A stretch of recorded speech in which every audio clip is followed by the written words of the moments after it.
Hey everyone, welcome back to Poplar Preparedness. This is another food shortage update. We got a lot of stuff to cover. We got a lot of bird flu updates. We got a lot of food production fires and updates. Yikes. And we, of course, have our self-sufficiency tip of the day that's coming from one of you guys, something that's near and dear to my heart. Let's jump into it. Bird flu update. Of course, remember, for context, that we did start off the year with 518 million USA chickens, but now 37 million have been slaughtered so far this year. April 30th, there were 4 more backyard flocks in Michigan and Minnesota that were culled.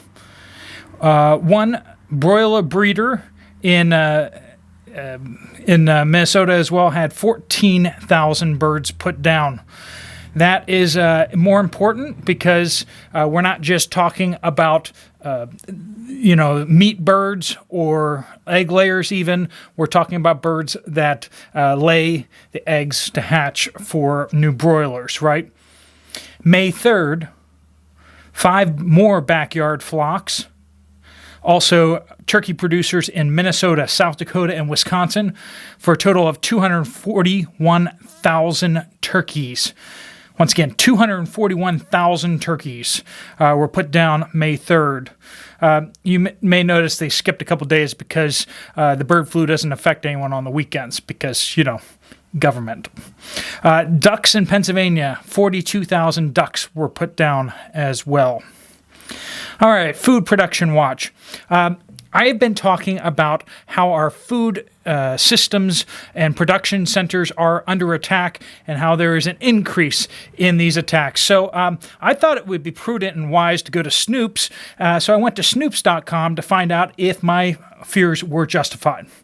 And they say, quote unquote, the real trend here is an uptick in fear-mongering over food supply shortages. All right. And completely unrelated news, there happened to be a fire at the Saladino's food processing plant in northwest Fresno 2 days ago. Investigation underway to see if this was caused by fear-mongering. Also, in completely unrelated news, a South African farm, $4.4 million worth of damage was caused by a peaceful protest near Kirkwood. 1 person dead. Ethnicities will be withheld to preserve the media narrative. If you know what's going on over there. If you don't know what's going on over in South Africa, you really should look into it. Laura Southern has done a fantastic documentary on that. Very eye-opening. Also, in completely unrelated news, because of fear-mongering, a chicken farm in Mississippi had 2 chicken houses burned down, and they were not small chicken houses from the pictures I saw. That happened Sunday morning. Thank you to SEAL Safety for pointing that out. I did not see that. They're not reporting these things. They're actually starting to actively suppress these fires and such like that. Because why would it be in the interest of everyone to actually know this stuff? All right. Shopping tip of the day comes from Velocity, a.k.a. Sloth Mom. Today I went to Walmart. I learned something. I have been trying to get chicken leg quarter to can, but I have not been able to find them. Today I was on their website and I noticed that they said that they had some, but I thought they were limited to 2. I went into the store, but there was none on the shelf. I asked the guy and he said, yes, I just haven't got to stocking that yet. So I said I would like 100 pounds. He gave me 110 pounds without complaining. So if you see it online but not in the store, you want to ask. It's a good tip. All right, into your reports of what's happening on the store shelves. Please do keep those coming. Big Diamond Chase says, New Mexico, USA. We have problems getting pedigree dog food, dry and canned, Fancy Feast canned cat food, Purina dog food, and fresh pet dog food. Bread and chicken shortages, pasta and sauces, crackers, plenty of oil and flour, not much rice and beans. Good luck, everyone. Lisa S. Nevada update. Chicken babies. I had to drive 60 miles to get them, so chicks, right? To get them as my local, very rural area didn't have them. Our Walmart frozen veggies 12-ounce package Sunday was 77 cents yesterday, and they were 84 cents yesterday. Pasta short in supply, as well as dog food. It's happening fast. Chicken feed up in price, and they didn't have any layer feed that I normally get. Freedom Sassy. Here in Ohio, prices are off the chain. Shortages, you can tell that they are fronting the shelves to make it look full last week. Bought some Keystone beef for $6.96 this morning, over $10. People, I check prices on staples every day. You can can meat. It's freaking unheard of. Stock up now. Be safe. Carmen C., Peoria, Arizona. Again at Walmart. Almost out of generic pasta. If I find it and wait a few hours, it's gone, so I have to jump on it fast. Been hard to find my special milk. Been out of stock for weeks now. Very low on other items. Family and friends still haven't started to stock up. I am done repeating myself like a broken record. I am just saddened because they are focusing on the wrong things. I found egg powder online at Amazon. I went from $42 for a 5-gallon bucket at one point to $249. Crazy. Folks, I'm just going to interject here. Remember, if you're not aware of this, there are resellers out there. So when they go out of stock, the account actually usually goes over to just whoever's offering that product for whatever price.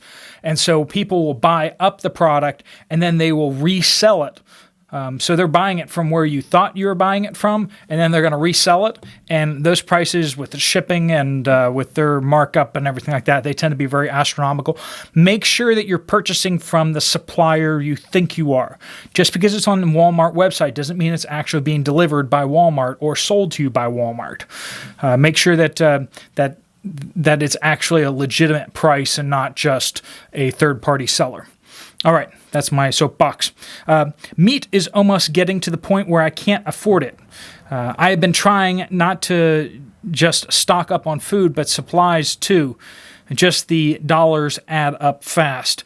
Folks, if you are a little bit behind on the curve on stockpiling, get lower quality stuff. Okay? Now, if you already have a pretty good stockpile set up, then you can focus in on quality. But if you need just straight quantity, then just get the lower quality stuff. Just get your rice, just get your beans, get the basic stuff. Don't get fancy stuff. Once you have a good safety net of non-fancy stuff, then you can start moving up towards the stuff that you'd like to have on hand. But first, most important thing is make sure you have your needs covered, right? Before you get fancy. So don't just...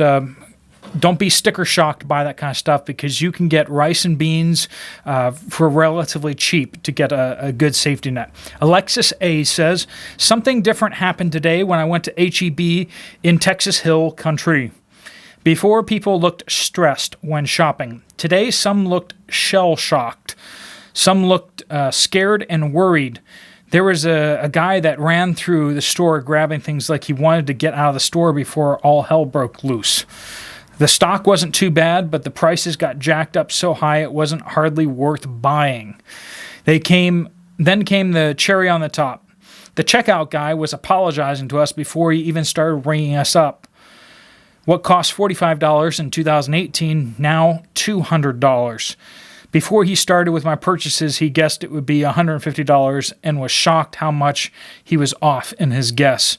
He then apologized to us. He seemed to be as upset with the cost as the customers. People are noticing, folks. That means they're waking up. How long before they start taking action? Garden Granny, check your receipt. This is in response to that. Check your receipt. My checker was super chatty too, but come to find out he double charged me on 2 items, adding $15 to the total. If you're trying to save money on your things, that's the easiest thing to do. Just pull your card over as soon as you get out. Just pull your card over and just look at your receipt. Okay, just double check it. Make sure it's not necessarily they're trying to hurt you or they're trying to cheat you or something like that. Sometimes they just make mistakes, and that's not too unheard of. It happens. Gail C. And now, if you're a person of honor and integrity, you'll go back if they missed something that they didn't charge you for, though, too, okay? I'm looking at you. Gail C., Eastern Washington. My local store has been well stocked until today. The Asian section was moved and is now 1/4 its size and includes some mustards. 3 aisles are now half empty. I noticed that certain items now being spread out throughout the store. Berries now 2 times the price. I believe that's referring to wheat berries, by the way. Ian M. went into Costco in UK yesterday, and it was a war zone. Woman climbing into chiller to get the last milk, fight over last cheap water, queue all the way through and around the store. That's the line, for those of you who are like Americans. Bruce F., shortage alert. Clatsop County, Oregon. I help at a local food bank. We have not seen any potatoes in over 6 weeks. If there's a shortage of potatoes at the food pantries, that means that the stores are directing all of their supply to the store shelves, which means that they may run out there at some point in the near future. Debbie S. went to Walmart today, no chicken, South Florida. Now, that seems a little extreme, but someone did chime in. Dawn J. saying, Southwest Florida here, only chicken legs for a couple of weeks. So, maybe that is a thing down there. We'll hear more about that if folks do chime in on that. Frank N. in New Zealand. I just heard that our flour will now have to be imported from Australia due to weather-related crop failure. Interesting. Cheryl E. In southwestern Montana. Just at our local Costco, well stocked, but they have shrunk the meat section dramatically. Bakery items taking over where the cooler of fresh meat were. The more expensive meats, such as crab legs, etc., had just a handful of packages available. In the past, they had big sections of those types of meats. Cheaper meats, such as pork items, were the most abundant, but were up in price by $1 or more. So, folks, for the kids who asked their parents, what was it like growing up in the Soviet Union? Well, now they know. You just take them to the store now. All right. One person chimed in for the wisdom of the day, calling these chick coins. Canned chicken. Chick coins. That's a good one. I'll take it. All right, folks. Self-reliance tip of the day. Mater comes from Mater H. My tip of the day, radishes grow from seed to harvest in 30 to 40 days. You can cook them, saute, roast, or put with other fermented vegetables. Even the tops are edible, like turnip greens, best cooked. They are more than a garnish. And I have not planted my radishes yet this year, but there's where I planted my radishes last year, there's a whole set of this. Volunteers coming up. And it's kind of spicy, but the radish tops are just fine. You can saute them, you can cook them, or you can just eat them straight. You can make salads out of them. Radishes are my favorite. I do the daikon radishes. The seeds are pretty stable, so you can keep them for later. And they just, if you let them sprout, if you let them bolt, they produce these little pods. You can eat the pods too, which is great. They're almost like green beans, but with a little more bite to them.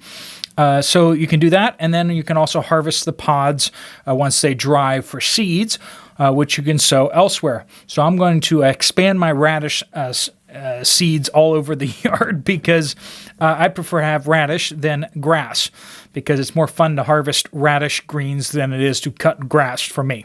But that's a self-sufficiency tip of the day. Please do keep your reports coming in. Steve Poplar, out.